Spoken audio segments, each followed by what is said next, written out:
अधिकारी वन में पलते हैं। महलों के अधिकारी वन में पलते हैं। भाग्य में लिखे लेख, भाग्य में लिखे लेख न मिटते हैं न बदलते हैं। महलों के अधिकारी वन में पलते हैं। महलों के अधिकारी वन में पलते हैं।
जा रहे हो?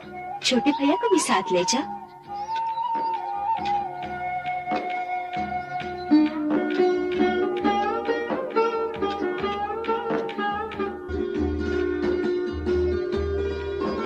आओ दोनों मेरे पास आ जाओ।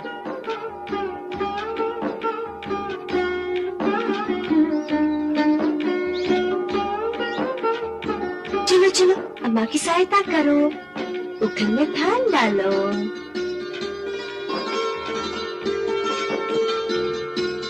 हाँ ऐसे, इस प्रकार उखल में धान कूटेंगे, फिर चावल निकलेंगे, खीर बनाएंगे। लवकुश तो लोग खीर खाएंगे ना? हाँ।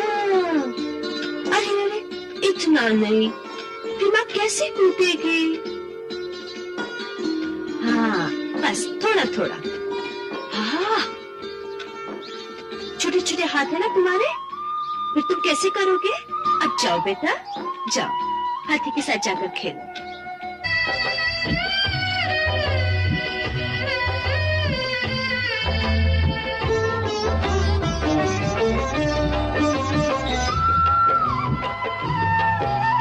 अमृत है वात्सल्य भरे अनुराग में,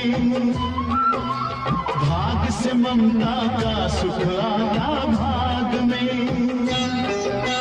जीवन में रंग भरते अंधियारे सदा, सोना कुंदन होता तप कर आग में।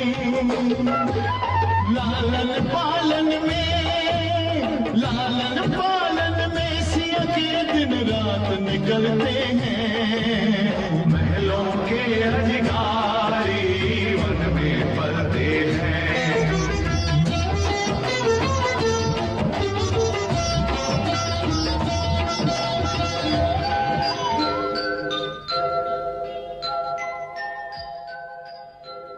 लवकुश, अब हाथी घोड़ा छोड़ो, देखो मैंने क्या बनाया। धनुष बाण, आजा आजा जल्दी आजा। अब देखो धनुष बाण कैसे चलाते हैं। देखो मैं तुमको दिखाती हूँ। ये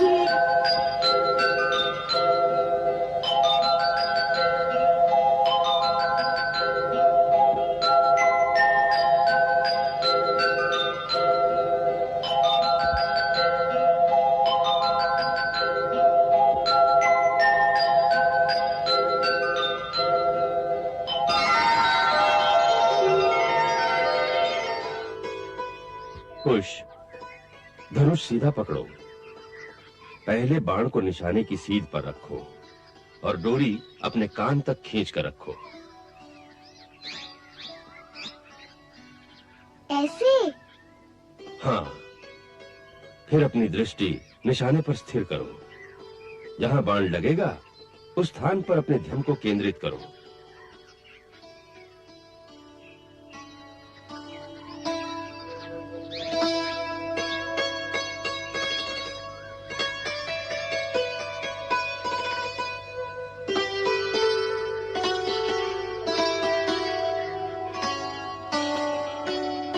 लव, तुम्हें क्या दिखाई दे रहा है? गुरुदेव, उस बांस से लटका हुआ आम। तुम अपने बाण से किसका निशाना कर रहे हो, बांस का या आम का? गुरुदेव, मैं उस धागे का निशाना करूंगा जिसके साथ आम लटका हुआ है। उसे काटने से आम नीचे गिरेगा। अति सुंदर। तुम सचमुच धनुर्धारी हो। अगर धागा काटना है तो तुम्हें ना बांस दिखना चाहिए ना आम दिखाई देना चाहिए। तुम्हें केवल धागा ही दिखाई देना चाहिए। अच्छा गुरुदेव। अब अपने अपने आम के धागों पर अपनी दृष्टि केंद्रित करो और जब तुम्हें कुछ न दिखाई दे, केवल धागा ही दिखाई दे, तभी अपने अपने बाण छोड़ना।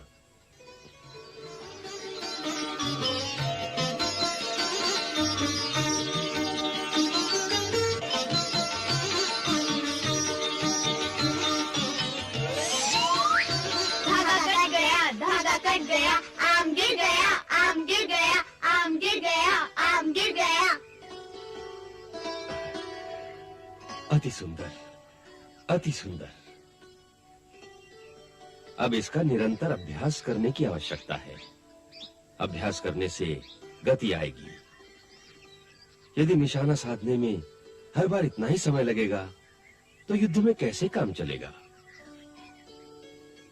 इसके लिए निरंतर और कठिन अभ्यास की आवश्यकता है। तभी एक के पीछे एक बाण छोड़ने की गति तीव्र होगी। गुरुदेव, कितनी तीव्र गति होनी चाहिए गुरुदेव?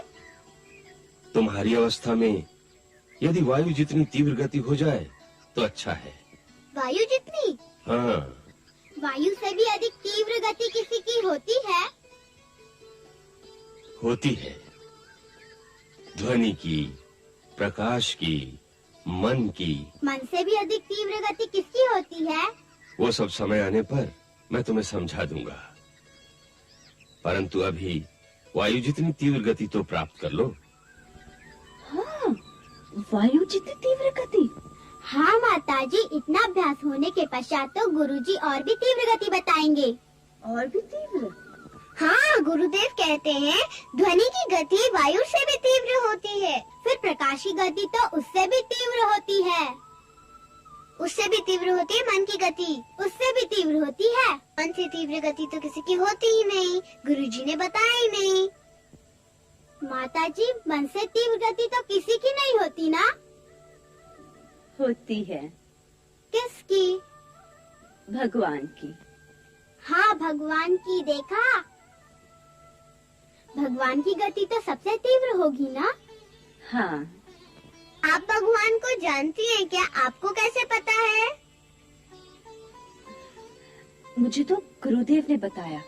हाँ, गुरुदेव ने बताया होगा। वो भगवान को जानते हैं। वो कहते हैं आजकल भगवान धरती पर आए हुए हैं। अच्छा?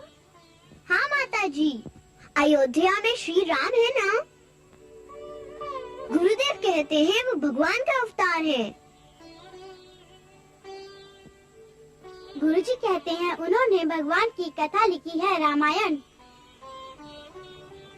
और जब बड़े होंगे तो हमको संगीत के साथ पढ़ाएंगे।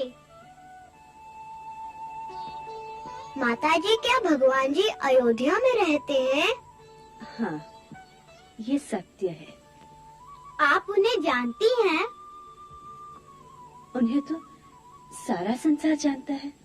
तब तो भगवान भी सारे संसार को जानते होंगे। हाँ।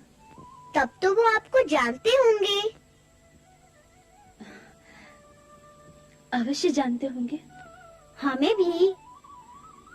समस्त प्राणियों में जब उन्हीं का वास है तो वो तो सभी के अंतर में वास करते हैं। मेरे अंदर भी वास करते हैं। हाँ, तब तो मैं भी भगवान हूँ। कुश भैया, मैं भगवान हूँ। परंतु कुश भैया के अंतर में भी उन्हीं का वास है, सो कुश भैया भी भगवान का रूप है। माताजी, फिर दोनों में से बड़ा भगवान कौन है? बड़े भैया का बड़ा भगवान और छोटे भैया का छोटा भगवान। तो सदा मुझे ही प्रणाम करना पड़ेगा। अभी सारा तर्क छोड़ो, मैं वन से लकड़ियाँ लाती हूँ। इतने में आप लोग थोड़ा व्यायाम करो और धनुष बाण का अभ्यास करो। आज मैं भी वन में लकड़ियाँ लेने जाऊंगा। मैं भी जाऊंगा। अच्छा चलो, अपनी अपनी कुल्हाड़ी उठाओ और चलो।